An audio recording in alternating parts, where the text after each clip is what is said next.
Right. Iqbal പാലക്കാടിൻ്റെ സ്വന്തം റിപ്പോർട്ടറാണ്. പാലക്കാട്ടെ political pulse നമ്മളൊക്കെ എത്തുന്നതിന് മുൻപ് തന്നെ ഇക്ബാലിനറിയാം. പാലക്കാട്ടെ വോട്ടർ കൂടിയാണ് നമ്മൾ. ഇക്ബാൽ ആരൊക്കെ വോട്ട് ചെയ്ത് ചോദിക്കുന്നില്ല. പക്ഷേ ഇക്ബാൽ ഈ പൊളിറ്റിക്കൽ പൾസ് ഈ സ്ഥാനാർത്ഥി പ്രഖ്യാപനത്തിന് മുമ്പ് തന്നെ പാലക്കാട്ടെ വോട്ടർമാർ തീരുമാനിച്ചിട്ടുണ്ടാവോ? ഷാഫി പോയപ്പോൾ തന്നെ അരുൺ, ഞാൻ മനസ്സിലാക്കിയിടത്തോളം ഈ തെരഞ്ഞെടുപ്പിന് മുന്നണികൾ ഒരുങ്ങുന്നതിനോടൊപ്പം തന്നെ ആ സമയത്ത് തന്നെ നമ്മളെല്ലാം ഈ ഒരു വിശകലനങ്ങൾ എടുത്തു തുടങ്ങിയിരുന്നു. കൃത്യമായി മനസ്സിലാക്കുകയാണെങ്കിൽ പാലക്കാട് ഒരു സ്ട്രാറ്റജി, ഏതെങ്കിലും പാർട്ടി തയ്യാറാക്കുന്ന സ്ട്രാറ്റജി പ്രകാരമല്ല ആളുകൾ ചിന്തിക്കുന്നതാണ് ഞാൻ മനസ്സിലാക്കിയിട്ടുള്ളത്.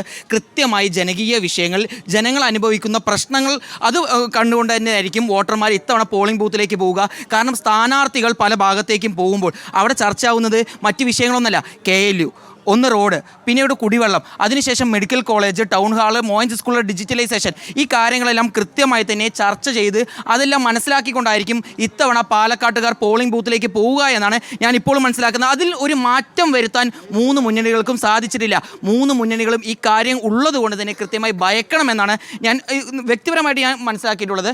മറ്റൊരു കാര്യമെന്ന് പറയുന്നത് നേരത്തെ അഷ്കർ സൂചിപ്പിച്ചതുപോലെ തന്നെ ലീഗ് ഇന്നല്ല ലീഗ് ഒന്നായത്. ഈ കോൺഗ്രസിനകത്ത് ഇത്രയും വലിയ രീതിയിലുള്ള പ്രശ്നങ്ങൾ ഉണ്ടാകുമ്പോഴും ഈ പ്രശ്നങ്ങൾ UDFനകത്ത് പിടിച്ചു നിർത്തിയത് ലീഗാണെന്നുള്ളതാണ് ഞാൻ മനസ്സിലാക്കിയിട്ടുള്ളത്. അതായത് സ്ഥാനാർത്ഥി നിർണ്ണയത്തിൽ കോൺഗ്രസിനകത്ത് വലിയ രീതിയിൽ പ്രശ്നങ്ങൾ ഉണ്ടാകുന്നു. അപ്പോഴെല്ലാം ലീഗാണ് മുന്നോട്ട് വന്നിട്ട് ഈ ഒരു പ്രശ്നങ്ങളെല്ലാം മാറ്റി UDFനെ ഒറ്റക്കെട്ടായി കൊണ്ടുപോകണം, BJP പാലക്കാട് വിജയിക്കരുത്, ആ ഒരു രീതിയിലുള്ള സ്ട്രാറ്റജി സെറ്റ് ചെയ്ത് കൊണ്ടുപോയത് ലീഗാണ്. ലീഗ് മുമ്പ് തന്നെ ഷാഫി പറമ്പിൽ വടകരയ്ക്ക് പോയത് മുതൽ തന്നെ കൃത്യമായി മണ്ഡലത്തിലുള്ള കാര്യങ്ങൾ മനസ്സിലാക്കി ലീഗ് ഒരു സ്ട്രാറ്റജി തയ്യാറാക്കിയിരുന്നു. ആ സ്ട്രാറ്റജി പ്രകാരം UDFനെ മുന്നോട്ട് കൊണ്ടുവരുന്നത് ലീഗാണ്. അത് ലീഗ് ഇന്നല്ല ഒന്നായത്, ലീഗ് മുമ്പ് തന്നെ ഒന്നായി ആ ഒരു സ്ട്രാറ്റജി കൊണ്ടുപോവുകയായിരുന്നു. മറ്റൊരു കാര്യം എന്ന് പറയുന്നത് ഇടതുപക്ഷത്തിന് സത്യം പറഞ്ഞാൽ ഇവിടെ ഗുണമുണ്ടായത്, ഈ പൊട്ടിത്തെറികൾ കൊണ്ട് ഗുണമുണ്ടായത് ഇടതുപക്ഷത്തിന് മാത്രമാണെന്നാണ് മനസ്സിലാക്കുക. കാരണം അവർക്ക് സ്ഥാനാർത്ഥിയെ കിട്ടി.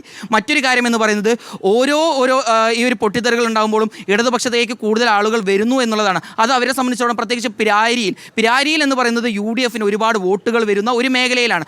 UDFൻ്റെ ഏറ്റവും കൂടുതൽ പ്രതീക്ഷയുള്ളത് പിരാരിയിലാണ്. ആ ഓരോ പൊട്ടിത്തെറികളും കൃത്യമായി തന്നെ LDF കൊണ്ടുവരാൻ ശ്രമിച്ചതും അത് വിജയിച്ചതും ഒരു പക്ഷേ പിരാരിയിൽ തന്നെ ആയിരിക്കും. സിത്താര, ശശി, അതുപോലെ തന്നെ അതിനുശേഷം സുരേഷ്, അവരെല്ലാം കൊണ്ടുവരാൻ LDFന് സാധിച്ചു. BJPക്കാണെങ്കിൽ നഗരസഭയുടെ ഈ ഭരണവുമായി ബന്ധപ്പെട്ടുള്ള ചില രീതിയിലുള്ള പ്രശ്നങ്ങൾ മാത്രമേ ഉള്ളൂ. കൃഷ്ണകുമാർ പാലക്കാട്ടുകാരനാണ്. അത് കൃത്യമായി തന്നെ ഫോക്കസ് ചെയ്തുകൊണ്ട് അത് ഹൈലൈറ്റ് ചെയ്തുകൊണ്ടുള്ള ഒരു തെരഞ്ഞെടുപ്പ് പ്രചരണത്തിലേക്കാണ് BJP കടന്നത്.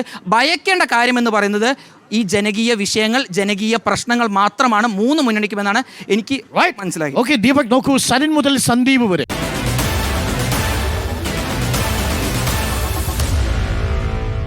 Meet the editors.